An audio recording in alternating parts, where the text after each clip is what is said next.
এসব কে করলো শুনি? জানি না স্যার, কিন্তু আমাদের সাবমেরিনটা একটু ক্ষতিগ্রস্ত হয়েছে।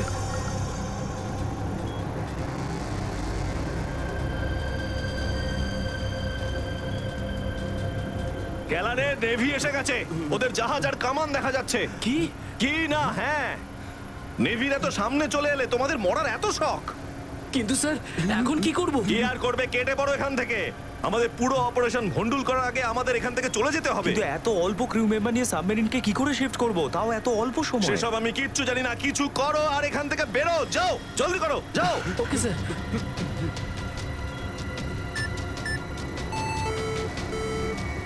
ডেকের উপর আমাদের আরো লোক দরকার।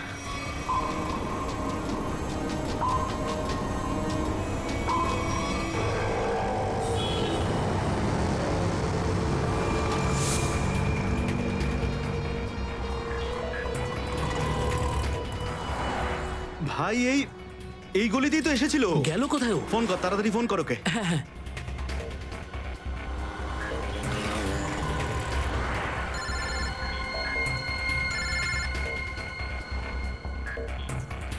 কেটে দিচ্ছে। হ্যাঁ, ফোন কেটে দিচ্ছে। আরেকবার চেষ্টা কর, আরেকবার ফোন কর। একে তো কি হয়েছে টনি? বন্ধ বলছে। ওই দেখ টনি। ওই যে ধর ওকে। দাঁড়া দাঁড়া দাঁড়া দাঁড়া। হ্যাঁ, হ্যাঁ, চল, গাড়িতে চল, চল চল।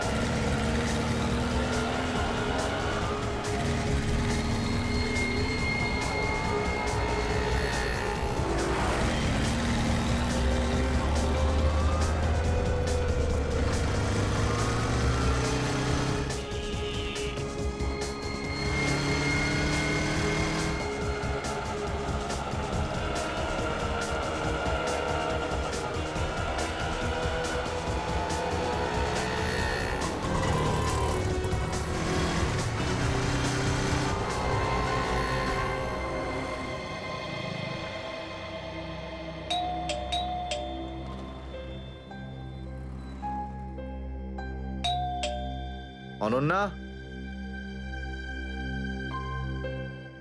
লাইট তো জ্বলছে, তার মানে অনন্যা বাড়িতেই রয়েছে, কিন্তু দরজাটা খুলছে না কেন?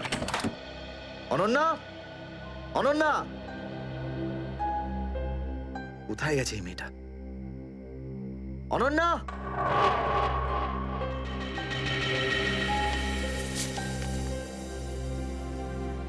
আমি আজকে কিছু জানতে পেরেছি। আমি তোকে আর বিরক্ত করতে চাই না। তুই অনেক কিছু করেছিস আমার জন্য, এতদিন আমার দায়িত্ব নিয়েছিস। এবার আমি চলে যাচ্ছি, তুই নিজের খেয়াল রাখিস। অনন্যা, ও মাই গড, এটা কি করলো এই মেয়েটা? কোথায় খুঁজবো আমি ওকে এবার? কোথায়? অনন্যা, অনন্যা, অনন্যা, আমার বোন অনন্যা। হ্যালো, আগে হ্যাঁ, আপনার 9টার সময় অ্যাপয়েন্টমেন্ট কনফার্ম আছে। আপনি প্লিজ পেশেন্টকে নিয়ে চলে আসুন। হ্যাঁ, ম্যাডাম ম্যাডাম, আমার বোনের অবস্থা খুব খারাপ, ওকে এক্ষুনি ডক্টর দেখাতে হবে। এই ফর্মটা ফিল আপ করুন। আমি ফিল আপ করছি ফর্ম, আপনি ওকে ভর্তি তো করুন আগে। স্যার, অ্যাডমিশনের জন্য ফর্ম ফিল আপ করাটা দরকার। আমি বলছি তো আমি ফিল আপ করে দেবো তোমার ফর্ম, আগে ডাক্তারকে তো দেখাই। স্যার, আপনি এইভাবে কথা বললেই ডক্টর এখানে এসে যাবেন না। আপনার আগেও অনেক পেশেন্টস রয়েছেন, তাদেরকে দেখা হবে, তারপর আপনার বোনকে দেখবেন। আরে কারোর জীবনের প্রশ্ন আর আপনি এখানে ফর্ম নিয়ে পড়ে আছেন। আই এম সরি স্যার, একজন মানুষের জন্য হসপিটালের রুলস পাল্টানো হবে না। আপনি যতক্ষণ ধরে কথা বলছেন ততক্ষণ তো ফর্ম ফিল আপ হয়েই যেত। ঠিক আছে, দিন দিন পেন। ফর্ম ফিল আপ করার পাশাপাশি 1,00,000 টাকা ক্যাশ কাউন্টারে জমা দিয়ে দিন। 1,00,000? এত টাকা তো নেই আমার কাছে এখন। আজকাল তো শ্বাস নেওয়ার জন্য টাকার দরকার। যদি আপনি টাকা না জমা দেন তাহলে আপনার পেশেন্টকে অ্যাডমিট করা হবে না। ম্যাডাম, ও মরে যাবে, ওর তাড়াতাড়ি ট্রিটমেন্টের প্রয়োজন। আপনার মনে মায়া দেওয়া বলে কিচ্ছু নেই? আপনি ছাড়াও এখানে এত লোকজন আছেন, কার কার উপর দয়া করবো বলুন তো? সবার ওপর। যদি সবার উপর দয়া দেখাই না তাহলে এখান থেকে আমার ছুটি হয়ে যাবে। তখন আমায় কে দয়া দেখাবে বলুন তো? কি হয়েছে? কি হয়েছে ম্যাডাম?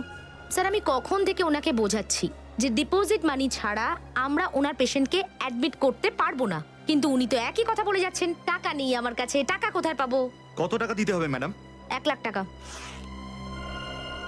এই নিন, আর যান তাড়াতাড়ি ওনার বোনকে অ্যাডমিট করুন। Go fast. স্যার, ফর্মটা ফিল আপ করুন। ম্যাডাম, আগে পেশেন্টকে অ্যাডমিট করুন, তারপরে ফর্ম ভরে নেবেন। Okay sir. Thank you sir.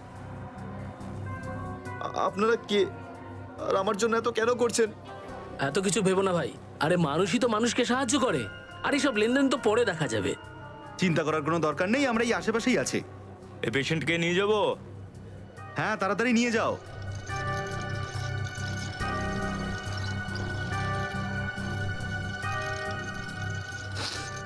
আমি আসছি এক্ষুনি। হ্যাঁ, যাও।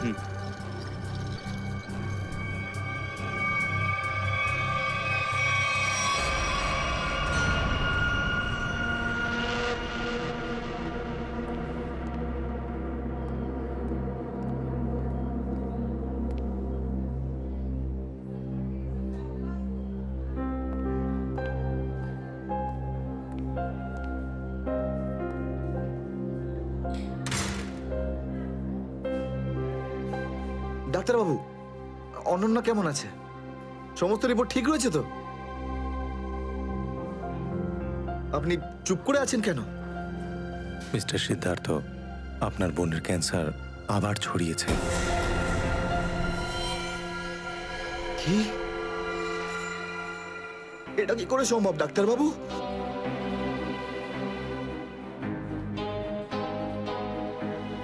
এটা কি করে হতে? সিদ্ধার্থ, এরকমটাই হয়েছে। কিন্তু অনন্যা তো ঠিকই ছিল, তাই না? ওর সমস্ত রিপোর্ট বলছিল যে ওর আর কোনো বিপদ নেই, আর আপনি বলছেন যে আবার? না ডাক্তারবাবু, এটা হতে পারে না। এমনটাই হয়েছে। গত 3 বছর ধরেও বিপদমুক্ত ছিল, কিন্তু এইবার রোগ অনেক বেশি ছড়িয়েছে। খারাপ কিছু ঘটেও যেতে পারে। আপনি কি বলতে চাইছেন ডাক্তারবাবু? এটাই যে তোমার বোন অল্প কয়েকদিনই বাঁচবে। না ডাক্তারবাবু, এরকম বলবেন? ডাক্তারবাবু, ওর জন্য কিছু করুন না ডাক্তারবাবু, কিছু করুন আমার বোনের জন্য প্লিজ। এক্সপেরিমেন্টাল ট্রায়াল আছে, হয়তো এতে ওর প্রাণ বেঁচেও যেতে পারে। হ্যাঁ, তো করুন না এক্সপেরিমেন্ট। আমি কখন আটকালাম? প্লিজ করুন। কিন্তু এই ট্রিটমেন্টে অনেক খরচা হবে। কত? কম করে প্রায় 15 লাখ টাকা। 15 লাখ? অনন্যার জ্ঞান ফিরেছে, ও আপনাকে ভেতরে ডাকছে।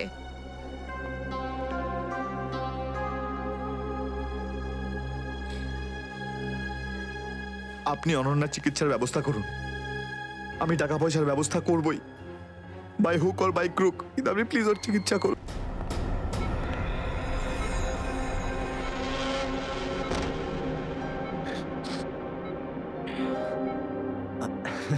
আরে অনন্যা, ডাক্তারের সঙ্গে কথা হলো আমার।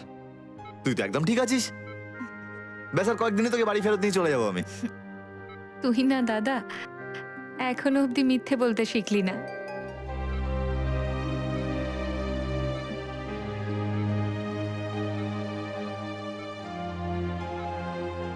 আমরা আগের বার ক্যান্সারকে হারিয়েছিলাম, আর এবারেও ক্যান্সার হারবে আমাদের থেকে। তুই তুই বাঁচবি অনন্যা। দাদা, যদি আমার ভাগ্যে বাঁচা থাকতো না, তাহলে 2 বার ক্যান্সার হতো না আমার। দাদা, আমার কথাটা শোন। তুই নিজের সমস্ত সুখ আমার জন্য এভাবে ত্যাগ করিস না দাদা। তুই তুই আমায় ভুলে যা দাদা। এবারে নিজে ভালোভাবে বাঁচ। আমার সব খুশি তো তুই, অনন্যা। তুই, তোকে যে কোনো ভাবে আমি বাঁচিয়ে ফিরবই। তুই মনের জোর হারাবি না কিন্তু। তুই এত ভালো কেন রে দাদা? কেন এত ভালো?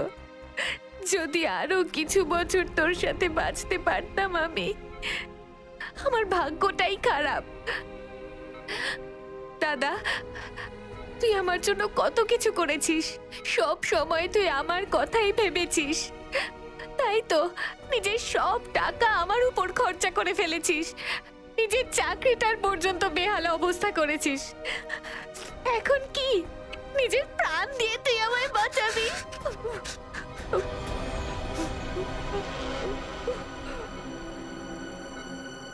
স্যার,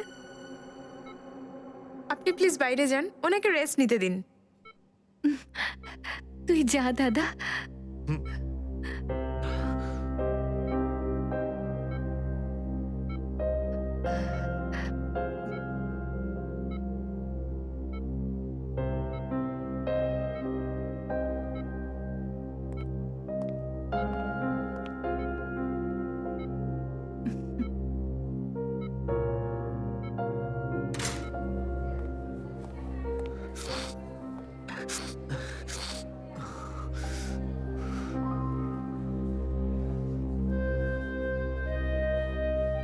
কোথা থেকে আনবো এত টাকা? কে দেবে আমাকে? আর দেবেই বা কেন? অত চিন্তা করো না। চিন্তা করো নয়, বরং কখনো চেয়ে মনের ইচ্ছে পূরণ হয়। বুঝলে সিদ্ধার্থ? আপনি কে?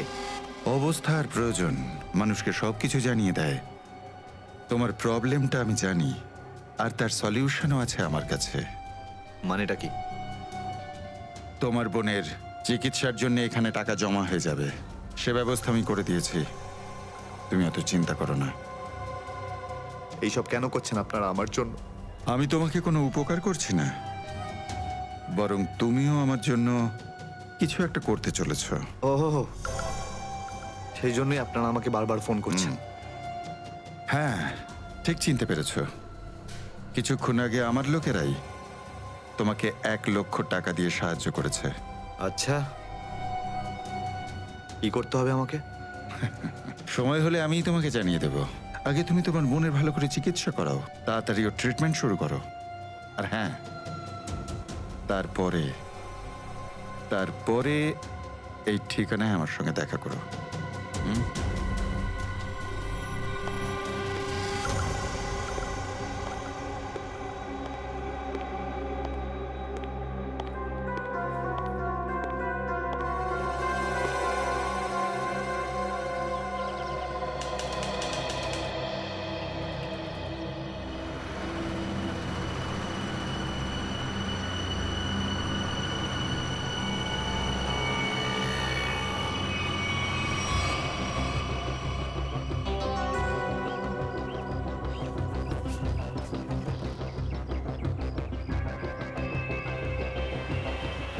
স্যার, ওর কাছে দাঁড়াবো? না না না, আর একটু এগো সামনে। আগে দেখতে তো হবে যে ও একা এসেছে নাকি সঙ্গে কাউকে নিয়ে এসেছে। নে, এখান থেকে ইউটার্ন নে।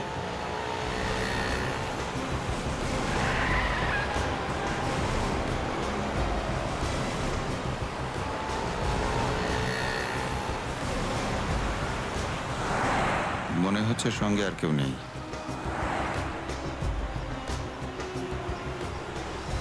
চলোর কাছে গিয়ে গাড়ি দাঁড় করা। হ্যাঁ,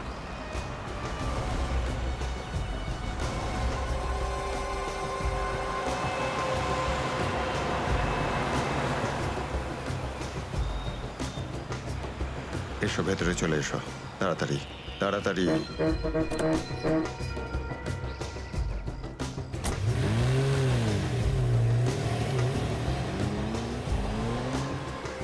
আমায় কোথায় নিয়ে যাচ্ছেন?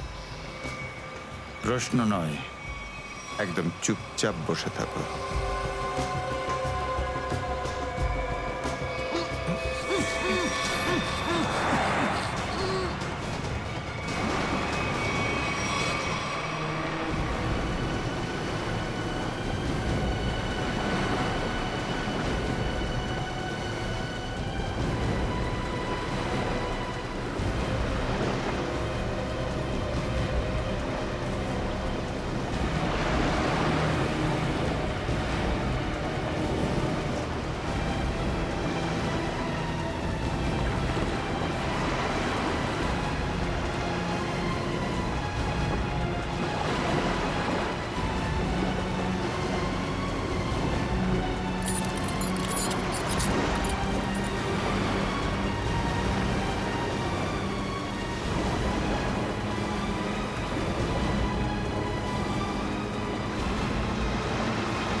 চলো বরাবর তাড়াতাড়ি চলো, হাত লাগাও, তাড়াতাড়ি কাজ করো।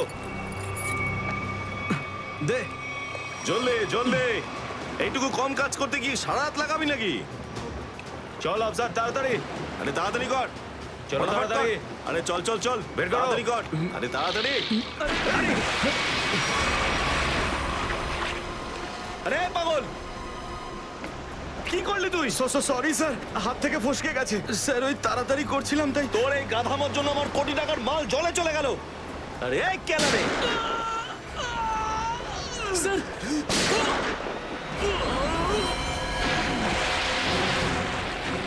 বস, বাকি বাক্সগুলো তুলে নিয়ে এখান থেকে বেরিয়ে যাই। হ্যাঁ এই চলো, বের কর বের কর, দে ফটাফট। হ্যাঁ চলো চলো তাড়াতাড়ি। হ্যাঁ এই দুটো লাশই সমুদ্রের মধ্যে কম করে 12 ঘন্টা ডুবেছিল। হ্যাঁ সালুকে, হ্যাঁ কোস্টগার্ডরাই এদের দুজনকে পেয়েছে। ওরাই এই দুটো লাশ উদ্ধার করে আর আমাদের হাতে তুলে দেয়। ভাই, এই দুজনকে পয়েন্ট ব্ল্যাঙ্ক রেঞ্জ থেকে গুলি করা হয়েছে। এর ক্ষতটা দেখো বস, এ দেখো। দুজনের ক্ষতই এই কথা বলছে। হ্যাঁ, আরও একটা ব্যাপার স্যার, বেশ কিছুদিন ধরে এরা ঠিকমতো খাবার দাবারও পায়নি। এদের বডিজ দেখে লাগছে যে খুব অল্প সময়ের মধ্যেই এদের ওজন তাড়াতাড়ি হ্রাস পেয়েছে। বস, ওদের বন্দি করে রাখা হয়েছিল। এ দেখো, এটা দড়ির দাগ। এদেরকে বেঁধে রাখা হয়েছিল দুজনকেই সমুদ্রের মধ্যে। সমুদ্রের গভীরে কোথায় কোথায় লুকিয়ে রেখেছিল এদেরকে, তারপরে মেরে ফেলেও দিয়েছে। কি কি চাইছিল খুনি? হ্যাঁ সচিন, আচ্ছা ঠিক আছে, বলো সচিন, কি জানতে পেরেছো? স্যার, এরা দুজন সমুদ্রের পাশের গ্রামটাতে থাকে স্যার। আর ওরা কাল রাতে কিছু এমন দেখেছে যেটা বলতে চায়। আচ্ছা, তাহলে বলো কি দেখেছো তোমরা? স্যার, কালকে রাতে আমরা মাছ ধরার জন্য সমুদ্রের অনেক গভীরে যাই। আমাদের নৌকার ইঞ্জিনটা খারাপ হয়ে যাওয়াতে আমাদের ফিরতে অনেক সময় লেগে যায়। স্যার, যখন আমরা ফিরে আসছিলাম তখন কিছুটা দূরে আমরা একটা বোটের আওয়াজ শুনতে পাই, আর তাতে বসে কিছু লোক কারোর জন্য অপেক্ষা করছিল। আচ্ছা, কারা সেই লোক? স্যার জানি না, অনেক অন্ধকার হয়ে গেছিল। হ্যাঁ স্যার, তখন সমুদ্রের মাঝখান থেকে জোরে জোরে ইঞ্জিনের শব্দ পাচ্ছিলাম। জলের ঢেউ একেবারে উথাল পাথাল করছিল, আর তারপরে সমুদ্রের মাঝখান থেকে কোনো জিনিস উপরে চলে আসে। সমুদ্রের ভেতর থেকে কোনো জিনিস ওপরে চলে আসে? কি? একটা বড় বাসনের মতন জিনিস হবে।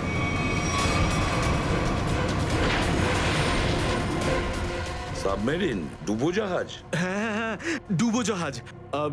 আর ওই বোটটা যখন ডুবোজাহাজের পাশে যায়, আর তখন ওখানে কিছু লোক কাজ করছিল স্যার। কি কাজ করছিল? জানি না স্যার, অনেক রাত হয়ে গেছিল তো দেখতে পাইনি। তখনই আমরা গুলি চলার শব্দ শুনতে পাই। গুলি চালানোর শব্দ? কটা গুলি চলেছে? দুটো গুলি স্যার। ও, দুটো গুলি চলেছে। আর আমরা দুটো লাশও পেয়েছি। আর আমরা ওখান থেকে ভয় পেয়ে পালিয়ে যাই স্যার। স্যার, একটা কথা বুঝতে পারলাম না, সমুদ্রের মাঝামাঝি এই সাবমেরিন কি করছিল? সেটাই তো। আর ওই বোটটায় তাহলে হচ্ছিল কি? স্যার, হ্যাঁ Pankaj? Sir, missing person bureau থেকে দুজন ভিক্টিমের ডিটেলস পাওয়া গেছে। গ্রেট। অমল, মনোজ আর দুজনেই একই দিনে নিখোঁজ হয়েছে। আর স্যার, দুজনেই মেরিন ইঞ্জিনিয়ার্স। হ্যাঁ সেটাই তো, মেরিন ইঞ্জিনিয়ার। সচিন, এটা কোনো কোইন্সিডেন্ট নয়, কোনো সংযোগ নয়, কারণ মেরিন ইঞ্জিনিয়ার্সরা অনেক কিছু কাজ করে সাবমেরিনে, ডুবোজাহাজে। এটা কোনো কাকতালীয় নয়। আর স্যার, ইন্ডিয়ান ওয়াটারে এই ডুবোজাহাজ আসলে কি করছিল? কিছু না কিছু গোলমাল তো আছে, খুব বড় রকমের গোলমাল আছে, খুব বড় রকমের গোলমাল। খোঁজ নিতে হবে ওই ডুবোজাহাজের ব্যাপারে। ইন্ডিয়ান নেভি, ভারতীয় নৌসেনা থেকে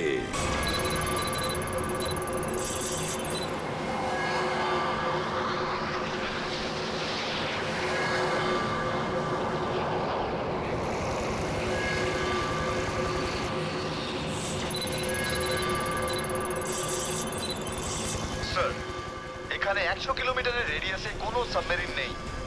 মাছওয়ালারা কি এই লোকেশনটাই বলেছিল? মনে হচ্ছে ওই সাবমেরিন আমাদের থেকে অনেক দূরে চলে গেছে। একটা রক সাবমেরিন ইন্ডিয়ান ওয়াটারে, বিশ্বাসই হচ্ছে না। কিন্তু এটাই সত্যি। কিন্তু ওরা করছিলটা কি? এটাই তো খোঁজ নিতে হবে। স্যার, ইনি মনোজের ওয়াইফ। ইনি অমলের বাবা, আর এই হচ্ছে তানিয়া স্যার, সিদ্ধার্থর বোন। এরা বলছেন যে সিদ্ধার্থ মেরিন ইঞ্জিনিয়ার ছিল, আপাতত নিখোঁজ। আচ্ছা, তোমার ভাই কবে থেকে নিখোঁজ? স্যার, কাল থেকে নিখোঁজ। তখন আমি হসপিটালে অ্যাডমিট ছিলাম। হসপিটালে? কেন, কি হয়েছিল তোমার? স্যার, অ্যাকচুয়ালি আমার আবার ক্যান্সার হয়ে গিয়েছিল। ছিল? ক্যান্সার হয়েছিল দ্বিতীয়বারে? স্যার, ডক্টর বলছিলেন আমার ক্যান্সার আবার অ্যাগ্রিভেট হয়ে গেছে, কিন্তু আজ সকালে টেস্ট করে জানা গেল আমার ক্যান্সার নয়, আমি একদম সুস্থ। কি? ক্যান্সার উধাও হয়ে গেল? হ্যাঁ স্যার, আর এই খবরটা দেওয়ার জন্যই দাদাকে ফোন করেছিলাম, কিন্তু ওর ফোন নট রিচেবল আসছিল। আমি ভেবেছিলাম হয়তো বাড়িতে আছে, তাই আমি তাড়াতাড়ি বাড়িতে চলে এলাম। সব রুমে খুঁজলাম স্যার, কিন্তু কোথাও আমার দাদা নেই। ভাবলাম হয়তো আশেপাশে কারোর বাড়ি গেছে। সব জায়গায় খোঁজ করলাম, কেউ কিচ্ছু বলতে পারলো না ওর ব্যাপারে। আপনি নিজেকে সামলান, খুব তাড়াতাড়ি আপনি দাদাকে পেয়ে যাবেন। আচ্ছা, মনোজ আর অমল কিভাবে নিখোঁজ হলো? স্যার, অমলের সেই সময় চাকরি ছিল না। গত মাসের 7 তারিখে ও বলল যে ও নাকি একটা চাকরি পেয়েছে, আর 3 দিন পর যখন ও ইন্টারভিউর জন্য গেল তো ফিরে আসলো না আর। কোন কোম্পানিতে জব পেয়েছিল? স্যার, সেটা তো জানি না, কিন্তু অমল বলেছিল যে কোনো রিক্রুটিং এজেন্সি আছে, তাদের সোর্সেই এই কাজটা পেয়েছে, আর ইন্টারভিউ সমস্ত ব্যাপারটা জানা যাবে। স্যার, স্যার, মনোজ আমাকে এটাই বলেছিল যে কোনো একটা রিক্রুটমেন্ট এজেন্সি আছে যারা জবের এগ্রিমেন্ট করেছে। বেনামি রিক্রুটমেন্ট এজেন্সি লোকেদের চাকরির লোভ দেখিয়ে মেরিন ইঞ্জিনিয়ারদের কিডন্যাপ করছে এরা। মেরিন ইঞ্জিনিয়ারদের দেখুন, আপনাদের সঙ্গে যা কিছু হয়েছে সেজন্য আমরা খুবই দুঃখিত। আমাদের চেষ্টার কোনো ত্রুটি রাখছি না ওই অপরাধীদের ধরার জন্য। আপনারা নিজেদের বাড়িতে চলে যান, কেমন? পুরবি, এনাদের ছেড়ে দিয়ে এসো। যান। চলুন।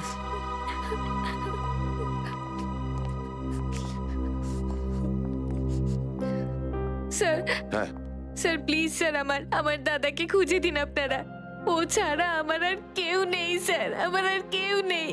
দেখো মা, চিন্তা করো না, তোমার ভাইকে আমরা খুঁজে দেবো, আমরা কথা দিচ্ছি। যাও স্যার, পারবেন তো আপনারা? আসুন। Thank you sir.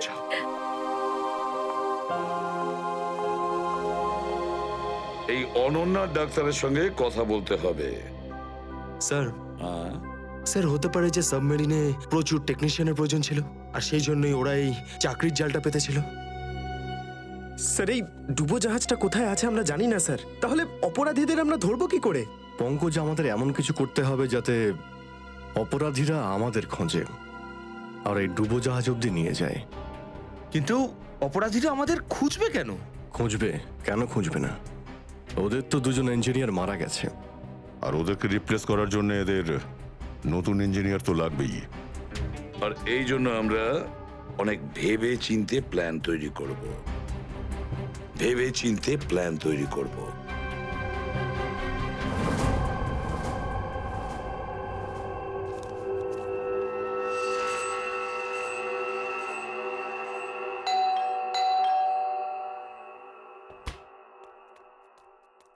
মনে হচ্ছে এসে গেছে।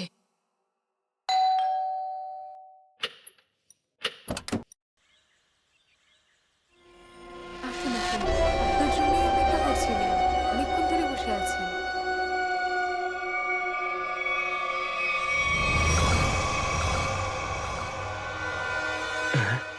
আসুন না, আসুন ভেতরে। অশোক আপনার জন্যই ওয়েট করছিল।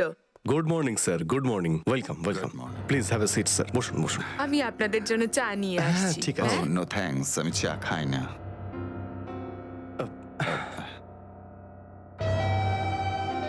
স্যার প্লিজ আমার ভাইকে চাকরিটা দিন না, প্লিজ স্যার।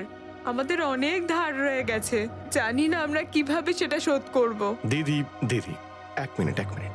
আরে আমাদের তো আগে কথা বলতে দাও প্লিজ। তুমি এসো, তুমি আমার জন্য চা করে নিয়ে এসো, যাও প্লিজ প্লিজ। জানি না তুই কবে চাকরি পাবি, আমার তো খুব চিন্তা হয়। সরি স্যার, ওই আমার দিদি আসলে একটু আমার চাকরি নিয়ে খুব টেনশনে আছে আর কি। ওনার একটু আসলে টাকা নিয়ে ওনার একটু নিশ্চয়ই বুঝতে পেরেছেন। হয় এরকম, আসলে টাকা জিনিসটাই এরকম।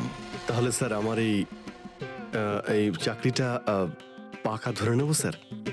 দেখা যাক, তার আগে তোমাকে কিছু প্রশ্ন করতে চাই। যা জিজ্ঞেস করার জিজ্ঞেস করতে পারেন, আমি রেডি স্যার। কিন্তু স্যার স্যার প্লিজ স্যার, এই চাকরিটা আমাকে আপনি দিয়ে দিন প্লিজ স্যার। অ্যাকচুয়ালি স্যার আসলে আমাদের টাকার খুব প্রয়োজন স্যার। Sir please sir. খুবই এক্সাইটেড দেখছি আপনি এই চাকরিটা নিয়ে। সে তো একদমই স্যার। আসলে স্যার আমি আগে ওই গভর্নমেন্ট জব করতাম স্যার।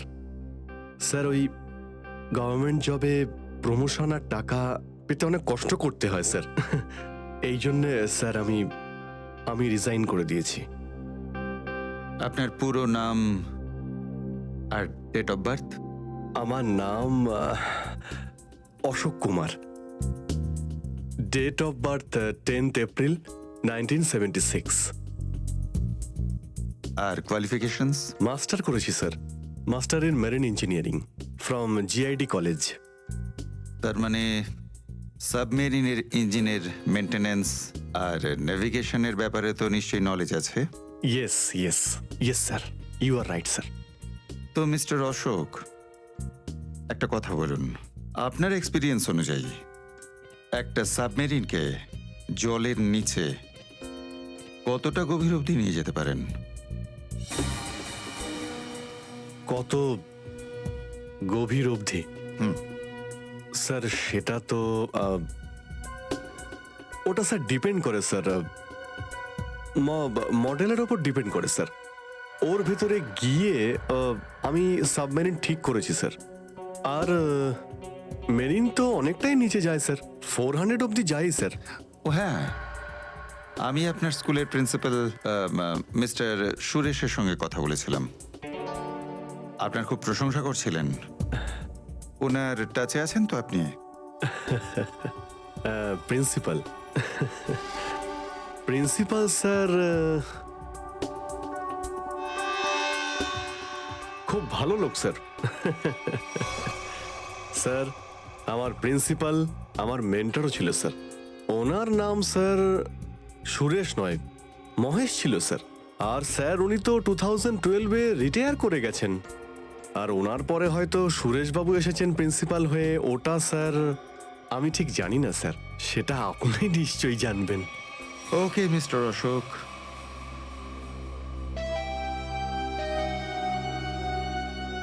আপনার চাকরিটা পাকা। Thank you sir, thank you very much. আপনার ফ্যামিলির ফাইন্যান্সিয়াল প্রবলেমটা অবশ্যই আমরা দেখব। আপাতত এই চাকরিটা 6 মাসের জন্য। ওকে ওকে ওকে। এখানকার রুলস অ্যান্ড রেগুলেশনস আপনি জয়েন করার পর জানতে পারবেন। Of course sir, thank you sir. আর হ্যাঁ, দুপুরে ঠিক 2টোর সময় এই ঠিকানায় আমার সঙ্গে দেখা করবেন। Sure sir, thank you.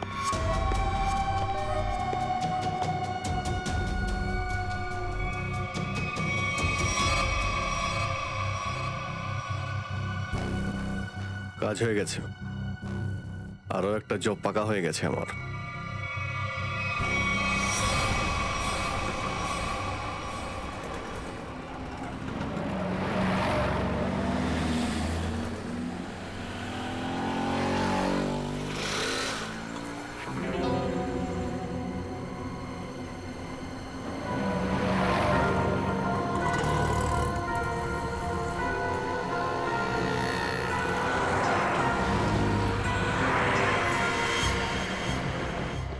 আচ্ছা, খেলা খেলছে আমার সঙ্গে।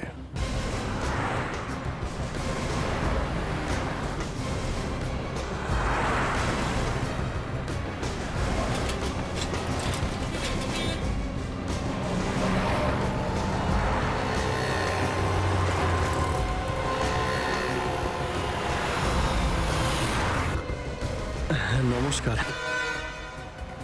নমস্কার।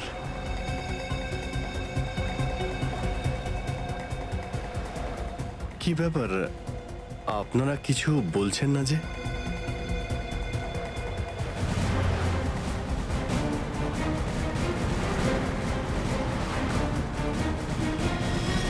আচ্ছা, আপনারা কি এদের... এই চুপ চুপ চুপ।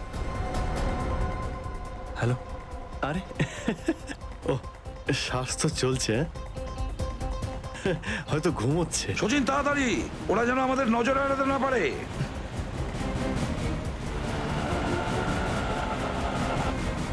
আরে স্যার, আপনি চোখ খুলে কেন ঘুমোচ্ছেন? খুব স্ট্রেস পড়ে চোখের উপরে। আমি এক্ষুনি বন্ধ করে দিচ্ছি। এখন তোরও ঘুমানোর সময় চলে এসেছে। আরে কিন্তু আমি রাতে ঘুমোই, দিনের বেলা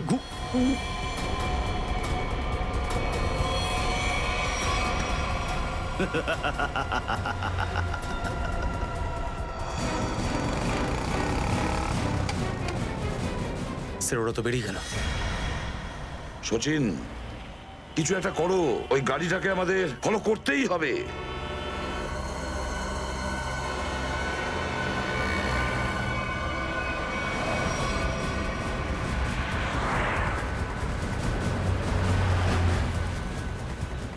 গাড়িটা কোথাও দেখতে পাচ্ছি না। সচিন দেখো একটু, দেখো তোমার রাইটে কিছু দেখা যাচ্ছে কিনা। স্যার ওই যে গাড়িটা। ইয়েস, কিন্তু ওরা রাইট সাইডে যাচ্ছে কেন? হ্যাঁ স্যার, এরা ঘুরে গেল কেন? ওদের তো সোজা যাওয়া উচিত ছিল, সমুদ্র তো সামনে। নিখিল, অভিজিৎকে ট্র্যাপ করো ওই জিপিএস এ।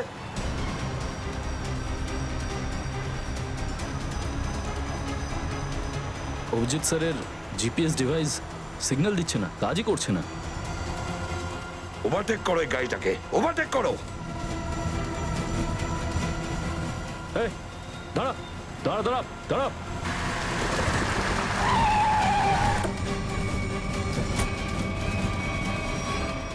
বাঁকড়া সবাই কোথায়? কি হয়েছে? চুপ বল, গাড়ির ভেতরে যারা ছিল তারা কোথায়? স্যার এর মধ্যে কেউ ছিল না। কেউ ছিল না মানে? দেখ, সব সত্যি সত্যি বলে ফেল, নাহলে। সত্যি বলছি স্যার, আমাকে একটা লোক বললো যে সঙ্গমনগর চৌরাস্তার মোড়ে গাড়িটা দাঁড় করিয়ে চলে যেতে। আর কি বলেছে? আর তো কিছু বলেনি। এই কাজের জন্য ও আমাকে 5,000 টাকাও দিয়েছে। ওই মেরিন অব্দি পৌঁছানোর একটাই রাস্তা ছিল, আর সেটাও বন্ধ হয়ে গেল। নিখিল, সিআইডির কোনো রাস্তা বন্ধ করা যায় না। যদি একটা রাস্তা কেউ বন্ধ করে, অন্য রাস্তা আমরা তৈরি করি।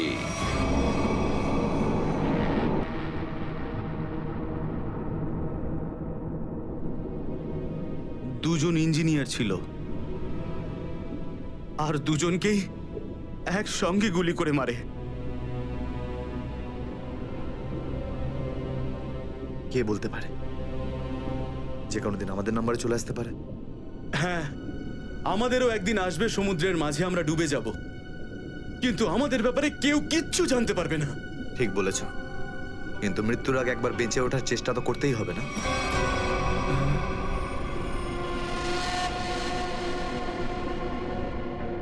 চারদিকে সমুদ্র, সিদ্ধার্থ, আমরা চাইলেও কিছু করতে পারবো না। কোথায় যাবে তুমি? কন্ট্রোল রুমের ভেতরে। কি? হ্যাঁ হ্যাঁ, আমার কাছে একটা প্ল্যান আছে।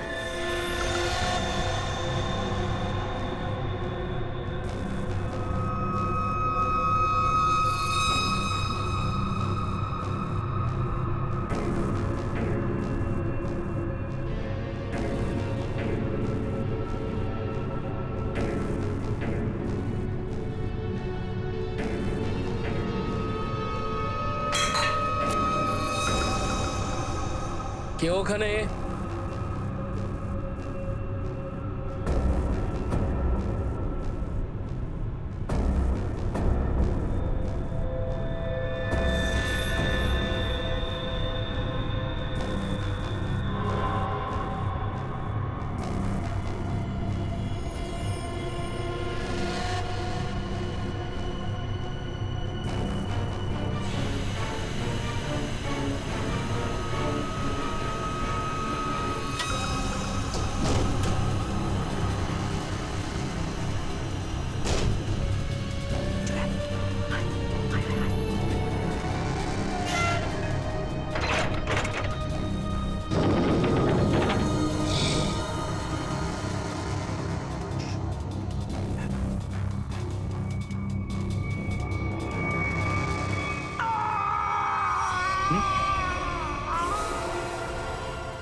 এখানে কি করছিস?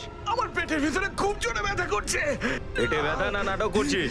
সত্যি বলছি, আমার পেটের ভেতরে খুব জোরে ব্যথা করছে। কিছু একটা করো প্লিজ। এই আবার কোথায় গেল? চল, ঠিক আছে ঠিক আছে, চল চল, এদিকে চল।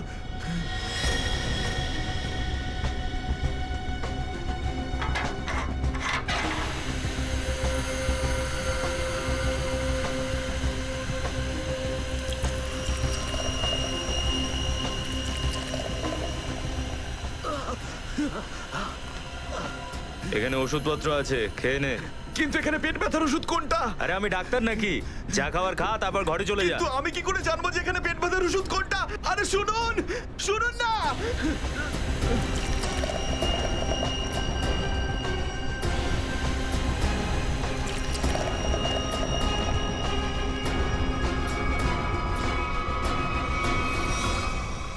এই, এখানে কি করছিস? আমি কন্ট্রোল রুম দেখতে এসেছিলাম শুধু। এই না জিজ্ঞেস করে কি করে এলি তুই? এদিক ওদিক গেলে না প্রাণে মেরে দেবো। চল বেরো এখান থেকে, বেরো, চল।